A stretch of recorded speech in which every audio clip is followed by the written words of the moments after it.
কালি এটা বিশেষ ঘটনা অসমৰ বিধানসভা চলি আছে। বিধানসভাৰ মজিয়াত কালি বিধায়ক শিৱসাগৰৰ বিধায়ক অখিল গগৈ ডাঙৰীয়া উপস্থিত থাকিব পৰা নাই, কাৰণ স্বাস্থ্যজনিত বিষয়।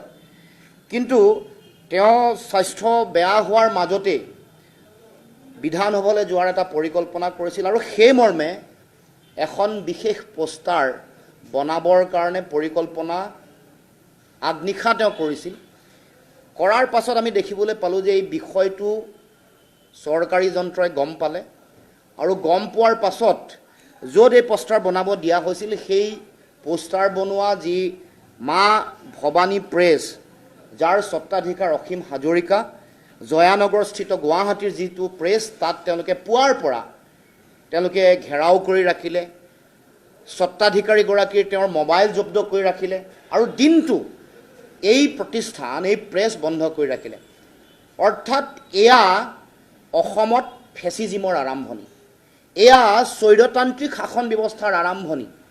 সমগ্ৰ পৃথিৱীত এনেকৈ স্বৈৰতান্ত্ৰিক শাসকে যেতিয়াই তেওঁলোকৰ শাসন ব্যৱস্থাত জনতাৰ জনকণ্ঠক ৰুদ্ধ কৰিব খোজে, গণতান্ত্ৰিক অধিকাৰ কাঢ়ি লৈ যাব খোজে, তেতিয়াই এনেকুৱা ধৰণৰ কাম কাজ আৰম্ভণি কৰে। ফোন টেপিং এটা ইলিগেল কাম, এটা বেআইনী আইন বহিৰ্ভূত কাম, অসাংবিধানিক, ভাৰতবৰ্ষৰ সংবিধানৰ পৰিপন্থী এটা চিন্তা।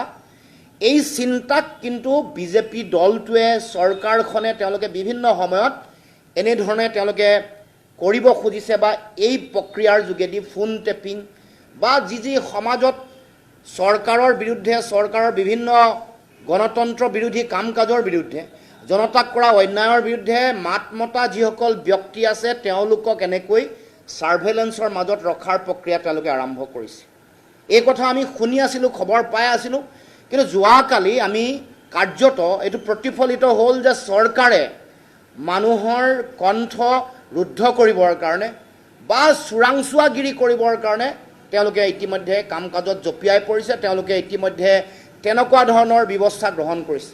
গতিকে আমি চৰকাৰক, অসমৰ মুখ্যমন্ত্ৰীক ক'ব খোজোঁ যে এনেকুৱা ধৰণৰ বেআইনী সংবিধান বিৰোধী কাম কাজৰ পৰা মুখ্যমন্ত্ৰী চৰকাৰ বিৰত থকাটো উচিত। আমি সকীয়াই দিব খুজিছোঁ যে এনেকুৱা ধৰণৰ কাম কাজ, সংবিধান বিৰোধী কাম কাজত জড়িত নহ'ব।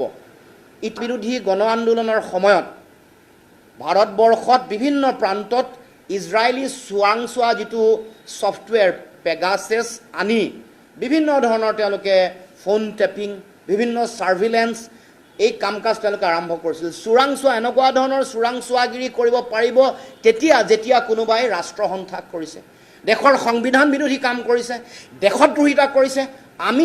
আমি যি কাম কৰি আছোঁ জনগণৰ হকে, জনগণৰ প্ৰতি কৰা অন্যায়, এইবোৰৰ বিৰুদ্ধে মাত মাতি আহিছোঁ। গতিকে এনেকুৱা ধৰণৰ কথা বতৰা, গণতান্ত্ৰিক অধিকাৰ কাঢ়ি লৈ যাব খোজা কোনো ধৰণৰ কথা কেতিয়াও গ্ৰহণ কৰা নহ'ব।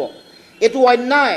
আৰু আমি বিশ্বাস কৰোঁ যে কেৱল মাত্ৰ অখিল গগৈয়ে নহয়, আমি বিজেপিৰ বিৰুদ্ধে সৰব ভূমিকা পালন কৰি থকা প্ৰতিগৰাকী মানুহৰ বিৰুদ্ধে তেওঁলোকে এনেকুৱা বিভিন্ন ধৰণৰ ফোন টেপিং বা আন ছাৰ্ভিলেঞ্চত ৰখা কাম কাজ তেওঁলোকে আৰম্ভ কৰিছে। আমি মুখ্যমন্ত্ৰীক ক'ব খোজোঁ যে এনেকুৱা ধৰণৰ কাম কাজৰ পৰা বিৰত থাকক। এয়া আইন বিৰুদ্ধ, সংবিধান বিৰুদ্ধ, ব্যক্তি স্বাধীনতা খৰ্ব কৰিছে, গণতান্ত্ৰিক অধিকাৰ কাঢ়ি লৈ গৈছে।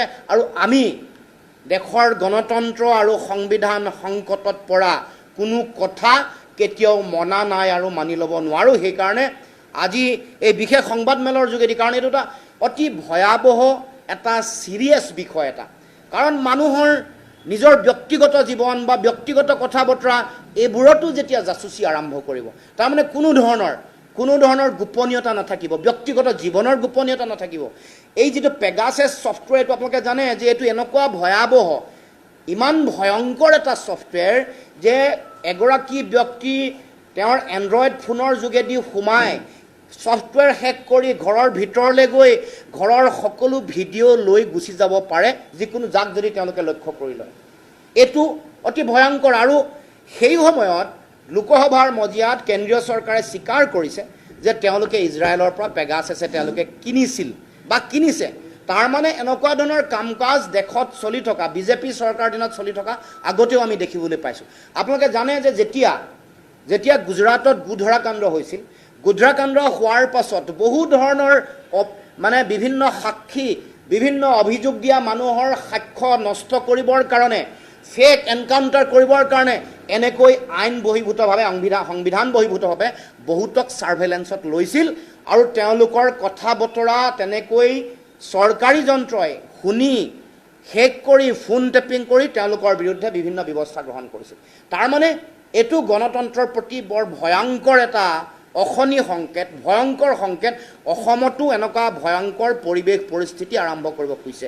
কি দুখ আছিল মা ভৱানীৰ দৰে এটা সৰু প্ৰেছৰ এগৰাকী স্বত্বাধিকাৰী অসীম হাজৰিকা, যাক দিনটো তেওঁৰ ইনকম, তেওঁৰ আয় বন্ধ কৰি দিনটো পুলিচে আবদ্ধ কৰি ৰাখিছে। কি এই অধিকাৰ কেনেকৈ পালে? তেওঁ যিকোনো মানুহৰ XYZ ABCD যিকোনো মানুহে দিয়া কাম তেওঁ কৰিব পাৰে। তেওঁৰ গাত কোনো ভুল নাই। আজি মই দিলে এখন যদি মই পোষ্টাৰ বনাব দিওঁ, এখন যদি বেনাৰ বনাব দিওঁ, তেওঁ কৰিব। তেওঁৰ নিজৰ আয়ৰ কাৰণে, নিজে পইচা ঘটিবৰ কাৰণে এই এনেকুৱা ধৰণৰ প্ৰতিষ্ঠান তেওঁ গঢ়ি তুলিছে। কিন্তু তেওঁৰ কি দুখ? তেওঁৰ মোবাইলটো দিনটো জব্দ কৰি ৰখা হৈছে। তাৰ মানে সাধাৰণ জনতাকো এফালে অন্যায় কৰিছে, অত্যাচাৰ কৰিছে, উৎপীড়ন কৰিছে, তাৰ লগে লগে মানুহৰ গণতান্ত্ৰিক অধিকাৰ নাইকিয়া কৰিবৰ কাৰণে, গণতান্ত্ৰিক কণ্ঠ ৰুদ্ধ কৰিবৰ কাৰণে এনেকৈ উঠি পৰি লাগিছে। গতিকে অসম চৰকাৰ, মুখ্যমন্ত্ৰীক আজি এই সংবাদমেলৰ পৰা মই সকীয়াই দিব কৈছোঁ, যাতে এনেকুৱা ধৰণৰ কাম কাজত আহি থাকিব লগা দিনসমূহত লিপ্ত নহয়। আৰু এই কথাও ক'ব খুজিছোঁ যে তেওঁ এনেকুৱা ধৰণৰ ভয় ভাবুকি বা এনেকুৱা ধৰণৰ কাম কাজে আমাৰ যিটো গণতান্ত্ৰিক যিটো কণ্ঠ, মানুহৰ ন্যায়ৰ কাৰণে, জনতাৰ ন্যায়ৰ কাৰণে আমি যি কাম কাজ কৰিছোঁ, ইয়াক বাধা দিব নোৱাৰে, ইয়াক ৰুদ্ধ কৰিব নোৱাৰে। হিমন্ত বিশ্ব শৰ্মাক পুনৰ ক'ব খুজিছোঁ যে এনেকুৱা বল প্ৰয়োগ কৰা, এনেকৈ বেআইনীভাৱে কৰা কাম কাজে আমাৰ প্ৰতিবাদী কণ্ঠ, গণতান্ত্ৰিক কণ্ঠক কেতিয়াও ৰুদ্ধ কৰিব নোৱাৰে, এই কথা স্পষ্ট।